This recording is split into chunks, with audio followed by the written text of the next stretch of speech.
फिर इसके बाद भाई एक जो बंदा है, ओहो ये बड़ा ज़बरदस्त बंदा है माशाल्लाह। इसके जो एप्टीट्यूड्स होते हैं, इसको जो इंटरेस्ट होता है वो कई चीज़ों के अंदर होता है।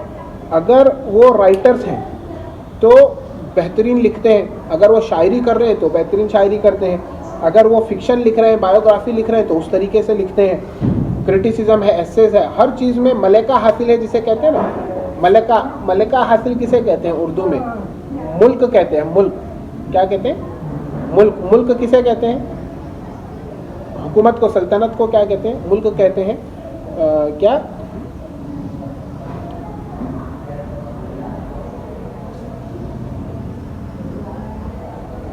बियदिहिल मुल्क, अल्लाह के बारे में आता है ना कि तेरे हाथ में सारा मुल्क है, तो जिसे चाहे दे, जिसे चाहे छीन ले।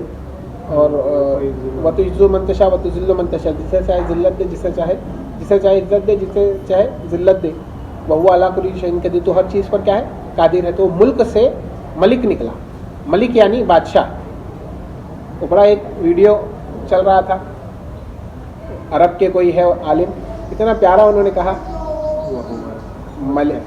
हुआ मलिकुल हिंद सुल्तानुल अज़ीम औरंगज़ेब आलमगीर। इतना प्यारा उन्होंने कहा कि वो कई लोगों ने उसको, उनको शायद मालूम भी ना होगा कि ये चल रहा है। तो मलिक यानी जिसकी हुकूमत हो। मलिका हासिल होना उर्दू में वो कहते हैं कि किसी चीज़ पर बड़ी मास्टरी हासिल, तो वो होते हैं अगर वो राइटर है तो।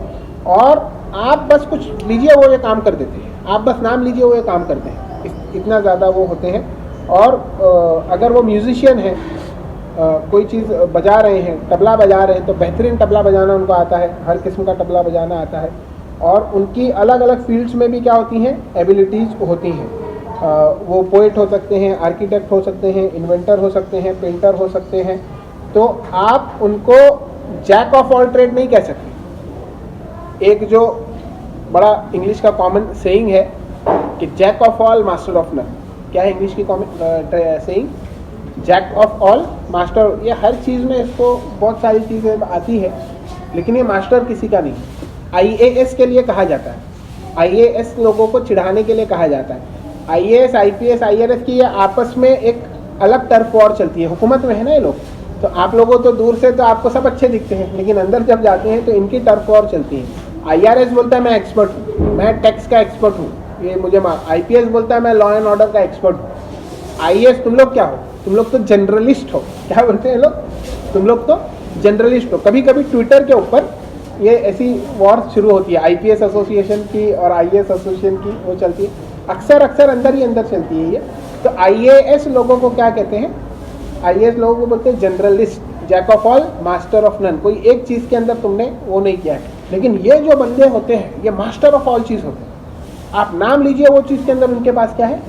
मास्टरी है। बड़ी ज़बरदस्त ये कला होती है। ऐसे बंदे को कहते हैं वर्साटाइल। ऐसे बंदे को क्या कहते हैं? वर्साटाइल। यूनिवर्स कहते हैं ना हम। यूनिवर्स, यूनि बोले तो एक, वर्स बोले तो अलग अलग किस्म की। तो यूनिवर्स के अंदर ये एक है, लेकिन इसमें बहुत ज़्यादा अलग अलग किस्म की चीज़ें मौजूद हैं। तो इसीलिए यूनिवर्स, और उसी से लफ्ज़ क्या निकला है? वर्साटाइल निकला है। आज का लेक्चर हो रहा है थोड़ा सा लंबा, लेकिन मैं सोच रहा हूँ कर ही दूँ इसको लंबा।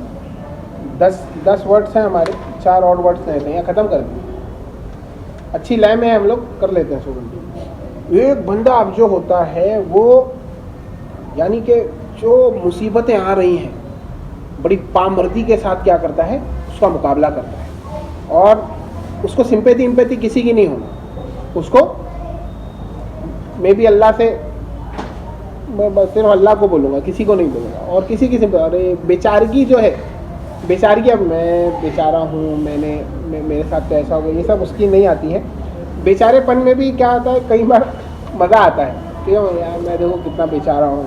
तो फिर लोग बोलते हैं अच्छा क्या हो गया, क्या अल्लाह रे बेचारे को ऐसा हो गया। तो वो सुन के भी क्या लगता है लोगों को, ये लोग ऐसे नहीं होते। ये एकदम खामोशी से क्या करते हैं, जो मुसीबतें आ रही हैं वो झेलते जाते हैं, और कुछ आंसू नहीं बहाते। और तकलीफ़ हो रही है तो कुछ उसके ऊपर अफसोस वगैरह नहीं करते, उसको बड़ी हिम्मत के साथ क्या करते हैं, झेलते हैं। और एकदम सुपरमैन के जैसा ये साउंड हो रहा होगा कि यार ऐसा कौन बंदा होता है जो इतनी हिम्मत के साथ सारे मसाइल झेलता है, लेकिन ऐसा ट्रू है। और ऐसे बंदों को क्या कहते हैं? स्टॉइकल। क्या कहते हैं? स्टॉइकल। उर्दू में कहेंगे रंज मुसर्रत से बालातर। उर्दू में क्या कहेंगे? रंज मसरत से बालातर, कि ना इन्हें गम होता है ना इन्हें खुशी बहुत ज़्यादा, यानी कि उसको अपने सर पर वो चढ़ाते हैं। ये अब इनको मालूम था नहीं मालूम था ये ऑथर साहब को, लेकिन ये तो उस किस्म के अल्लाह वली लोग किस्म के लोग जिनको आप बोलेंगे, ऐसा कोई भी शख्स आपको दिखता है तो, क्योंकि उसमें आता है कि ना गम होता है उनको ना अफसोस होता है। अब ये जो बंदा है कि मतलब कि डर नाम की चीज़ तो मालूम ही नहीं है इनको। दूसरे जो किस्म के लोग होते हैं, अभी नया जो वर्ड आ रहा है, डर वर उनको कुछ नहीं मालूम, और वो बड़े डेयरिंग वाले होते हैं, निडर, बहादुर। इसी तरीके से खतरे जो बोलते हैं आप, खतरों के खिलाड़ी जिसे आप कहते हैं, खतरा वतरा कुछ उनको नहीं लगता, डर नहीं लगता। वो बोलते हैं कि और नया कोई खतरा ला, क्या कोई चीज़ है, हम उसको क्या करते हैं, देखते हैं, और कौन सी मुश्किलें हम क्या करते हैं, उसको देखते हैं। ऐसे लोगों को कहते हैं निडर, दिलेर, बहादुर। ऐसे लोगों को कहते हैं इंट्रेपिड। क्या कहते हैं? इंट्रेपिड।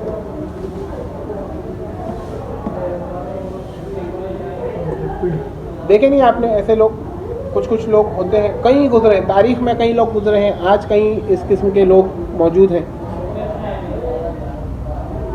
आज भी कई इस किस्म के लोग मौजूद हैं।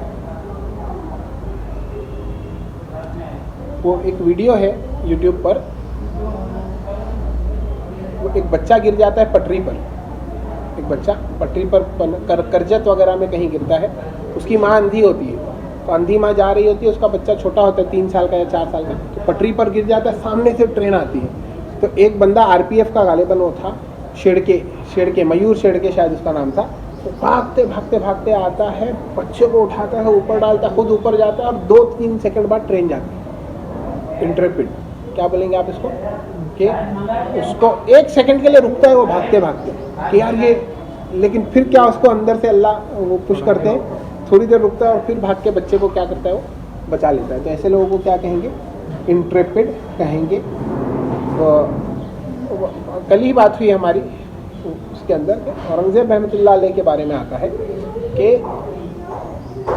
एक दफ़ा जंग में तीर चला, नमाज चल रही थी, और क्या मामला था नहीं मालूम, लेकिन नमाज चल रही थी और इमाम था, पीछे बातचीत सब लोग थे, तीर चला तो इमाम शहीद, पीछे से एक बंदा आगे बढ़ा और इमामत शुरू कर दिया। नमाज में यही है, अगर इमाम हट गए तो पीछे वाला बंदा आगे बढ़ता है और इमामत शुरू कर देता है, इंतकाल हो जाए या कुछ वजह से इमाम हट जाए वहाँ पर, फिर दूसरा बंदा आगे बढ़ा, वो इमामत करने लग गया, फिर तीर चला, वो शहीद, तो फिर एक तीसरा बंदा आगे बढ़ा। जब तीसरा बंदा आगे बढ़ा तो वो जो दुश्मन फौजें थी, तो उन्होंने ये कहा कि नहीं यार, ये इनको हम नहीं हरा सकते। क्यों? क्योंकि वो जो तीसरा बंदा जो आगे बढ़ा था वो औरंगज़ेब रहमतुल्लाह अलैह था। तो इस कदर मौत से नहीं डरना, इस बात पे पूरा यकीन रखना कि मौत जब लिखी है जब ही आएगी, किसी के मारने से नहीं आएगी। खालिद बिन वलीद पूरी ज़िंदगी लड़ते रहे कि मैं किसी तरह शहीद हो जाऊँ, उनको मौत नहीं आई और बिस्तर मर्ग पर गए, यानी कि बीमार होकर उनका फिर इंतकाल हो। तो ये ईमान रहना कि भाई मौत आ ही नहीं सकती, कब तक? जब तक मेरी मौत लिखी हुई नहीं है। तो ऐसे लोग फिर क्या हो जाते हैं? इंट्रेपिड हो जाते हैं।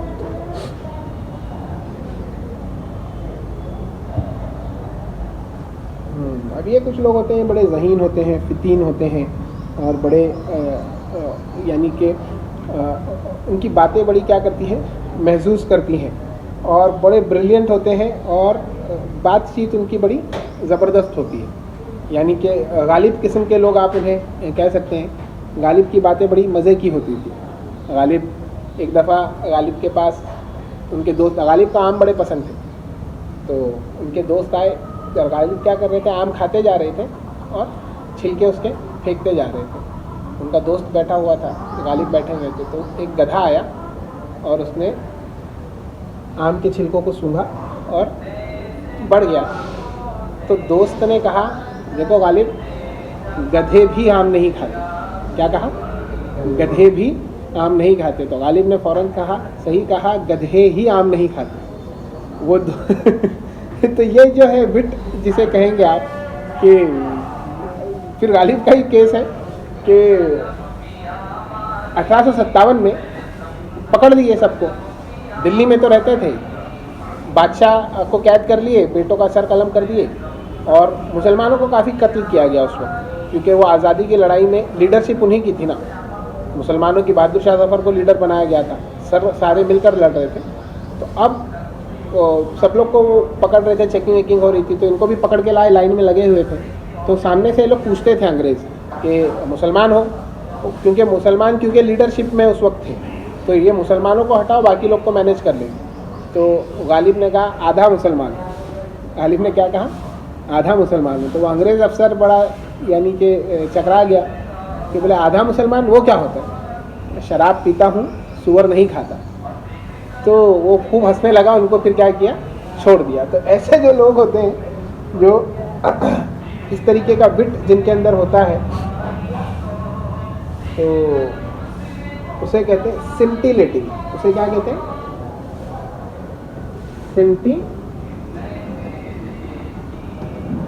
सिंटिलेटिंग।